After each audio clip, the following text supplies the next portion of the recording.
today is egg fried rice. So we've got our fork. I'm going to use chopsticks. You can use your spoon. You will need a spoon, a wooden spoon. So we've got these 4 things. So I'm going to take these out of our way. The first thing we're going to do is going to show you the ingredients.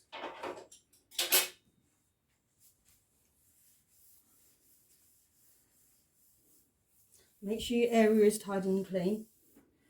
If you want to use a kettle, you can to make your rice cook quicker, but you will need pre-cooked rice for this. And I'm going to show you quickly how to do pre-cooked rice as well. So I have 2 eggs. I have a bowl of rice. So we're going to do egg fried rice. In this bowl, I also have, from last time, a spoon. The spoon, I use 10 tablespoons of rice. That should be enough for 4 people. You can use 2 different types of rices. The only difference is, do not use risotto rice for this because it will go sticky and clumpy. Basmati rice, it doubles in size. So you will get double the amount. You'll have enough for 4 people. It may not look a lot, but there'll be enough for 4 people in there. And it'll be a decent sized meal. If you're going to use long grain rice, it's 250 grams. So that's 25 tablespoons. So it'll give you quite a lot of rice, but it'll make it a lot easier. I'm using basmati rice, like I said, and it looks like it's a small quantity.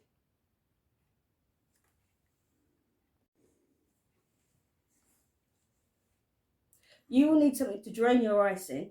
You can use a sieve. You can use one of these. You can use a steamer tray. You can use, the alternative is what I'm going to use, is a smaller version, which is the sieve, the steamer top.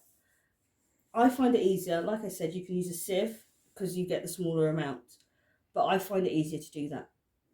You can use boiling the bag rice, but it has to be cooked rice and it has to be cooled. So in here I have my rice. I also have my saucepan. What you need to make sure, if you are using dried fresh rice like this and it's loose, you need to make sure you wash it a little bit to get rid of some of the starch. If you've got a lot of starch in it, it's going to stick together and be really, really sticky and a bit difficult to cook. So what I'm going to do next is I'm going to wash it. While I'm washing it, I'm going to put the kettle on. It's going to be quicker to cook it. And normally, if you're cooking rice, you can cook it with the hot water from your kettle and leave it to cook for 10 minutes. The other way is to wash your rice and then we'll fill it up, and you can see how high you need to fill your water up, so then you can boil it until it's nice and soft. I've washed the rice so it is wet.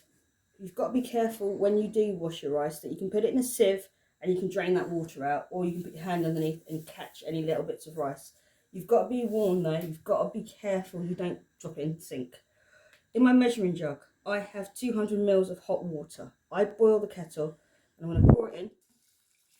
So you can see it just covers the rice. And you can see it's changing its colour to become a bit white and starchy. It should be 1 part rice and 2 parts water. So you've got an idea of how much water you need every time you boil your rice. I'm going to go put that on the stove for 10 minutes to keep an eye on it. This is 1 out of 2 ways to cook rice. You can steam it or you can boil it like this. So now I'm going to put it on the stove for 10 minutes and I'm going to keep an eye on it and stir it a little, and we'll come back to it when it's cooked. I know this is a 3 ingredient recipe, but we have going to have some seasoning in it, so it's a bit of flavour. You've got to be warned that you've got your 2 eggs. Please wash your hands after you've cracked your eggs, please, because obviously they've been hatched and they haven't been cleaned, and as you can see there's bits of stuff over them. You don't want that dirt to get into your food. So you can tap it on the table, crack your egg. Be careful if you get any eggshell in there.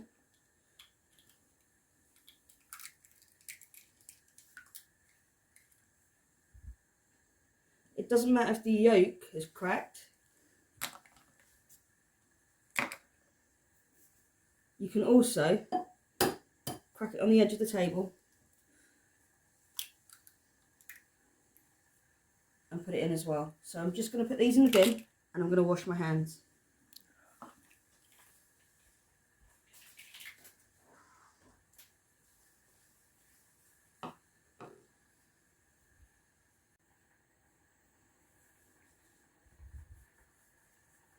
Right, you can either use a fork or you can use your chopsticks to beat them. I'm also going to put salt and pepper in my one. So depending on how much you want seasoning wise, you can put the salt and pepper in. Don't over salt it. A pinch of salt will do fine. I'm also going to add one extra bit to mine, and I'm going to add a little bit of garlic salt. You can add really finely chopped garlic in there if you want to, or you can take it out completely. I just put it in because I think the flavour's a lot better. You can whisk it with a fork.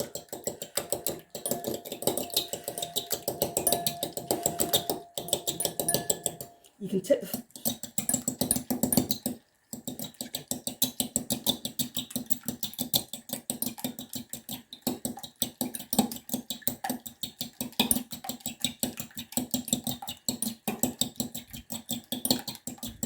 so you get it all mixed up. You can use a whisk if you really want to. Just put my fork aside so you can see. If you've got chopsticks, you can use chopsticks. Hold them like you would normally chopsticks and whisk it the same way that you would with a fork. Using your wrist to do a lot of the mixing. Don't use your arm because your arm's going to hurt if you use that. You just literally move the egg around to whisk it up so you get like an omelette mixture. Right, make sure you're washing as you go so you don't end up with a pile of washing up. So now I've finished using my chopsticks and my fork, I'm going to go wash them up and check the rice. Cut. What I've done is I've gone to have a look at the rice and I've taken a little bit out of the rice. You will find if you push the rice, it's not all soft and squidgy. It's quite hard. That means if it's breaking up like that in your fingers, make sure you've got an adult to help you on this one as well because it can be very hot. If it doesn't break up, it's not cooked and you can feel it grainy. So that little bit, it needs a little bit longer to cook. And also you can see in my lovely bowl, the colour, it's changed. So you can see the heat on it coming off. So be warned, it is quite hot. So you need to understand that you might need a parent to. If you find that quite difficult, you can get a spoon, a little teaspoon, or your tablespoon, and try and squish a grain of rice against the side of it. And if it doesn't squish, the rice isn't cooked. So even if you put a grain on the back of your spoon and it doesn't squish, it's not cooked. Right, you might find that the rice might need a little bit more water, so you might want to top it up with 100 mils of water. You can see the bubbles coming from it, and you can see that it's changed its colour, become a bit more starchy. If you didn't wash it, it'd be very white and sticky. So what you'll find is that you should be able to get a spoonful like that, pop it into your bowl,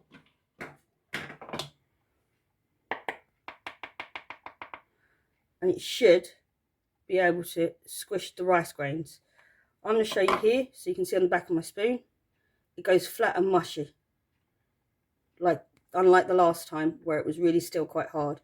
You need to remember, give it a good stir to make sure it's cooked all the way through, and then you're going to drain it over the sink or with an adult because it gets very, very hot. Put it over your sink, let it drain a little bit. I normally swirl the bottom because you've got some stuck at the bottom. What you'll also find is if you put it in the sink and you drain and you run your cold water over the top, not too much to overfill the pan, but that will also stop the cooking process. So whatever is drained, you just give it a quick tip over.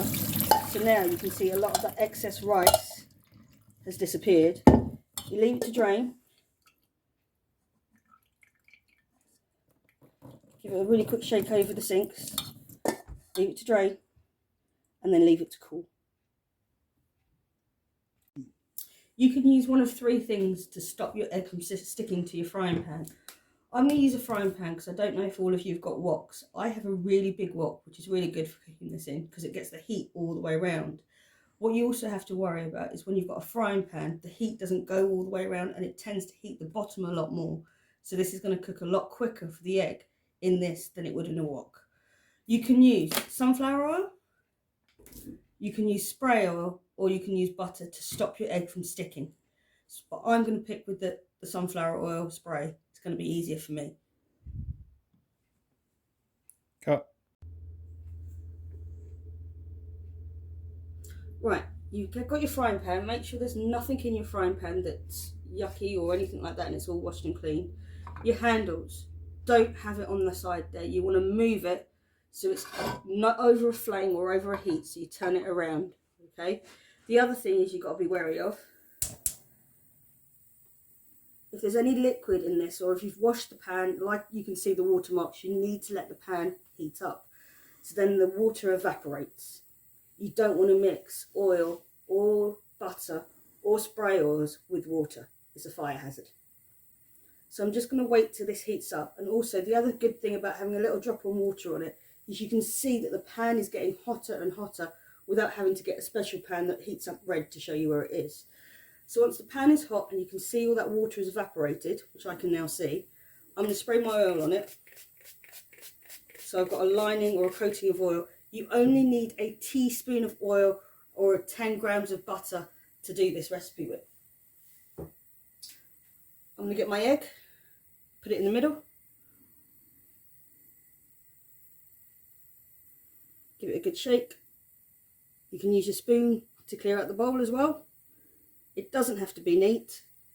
You need to remember to cool the rice down, which is what we've been doing with the cold water. You can see, I'm going to use my chopsticks, you can see it's starting to form on the bottom. So what you want to do is like scrambled egg.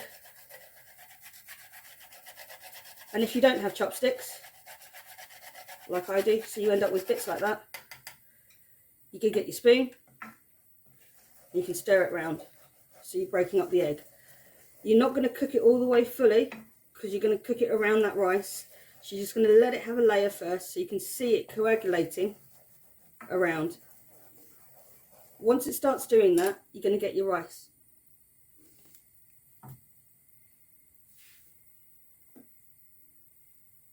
You're then going to pour your rice in.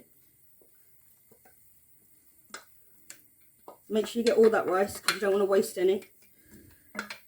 Make sure it's on a low heat as well. You don't want it too high heat because you don't want to burn the rice or the egg.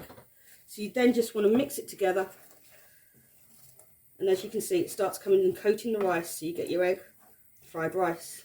You can put different meats in it, you can put vegetables in it, you can put loads of different things in it, so you get that nice eggy colour. And you can also put a drop of soy sauce in it, so it turns into a nice fried rice. You do not want to overcook. You need to make sure it's cold rice and it's just coating, so you can see the egg coming up on it. Give it a really good stir. Make sure you just cleaning that pan underneath. You don't want to overcook the egg. You want to make sure it's all fully cooked and keep stirring. I'm just going to turn my hand around so I can control a bit more. You want to keep stirring it until all that egg is coated that rice. Because you don't want to have undercooked rice or undercooked egg, because those are the two things that could give you food poisoning if they're undercooked. You don't want it to go stodgy, so you have to keep stirring until you get every part of the eggs coating that rice. And as you can see, it's blended into that rice really well. Once it starts clearing that bottom of that pan, and you see that there's no egg left at the bottom, and you can see that it's that bit, you need to make sure you stir it. If you don't, you're going to burn it in places. So as you can see, it's starting to become a little bit sticky. This is when you take it off the heat. Right, what I've done is I've plated it up to stop it from looking messy on the plate. Again, I've made it look nice on the plate. I've garnished it with a little bit of dried herbs. You can garnish it with coriander, which is really good and fresh, or you can just leave it plain. Again, you can put your hams, you can put your bacons, you can put your chickens, you can put your fish all together with this to create a really nice meal. Have a go.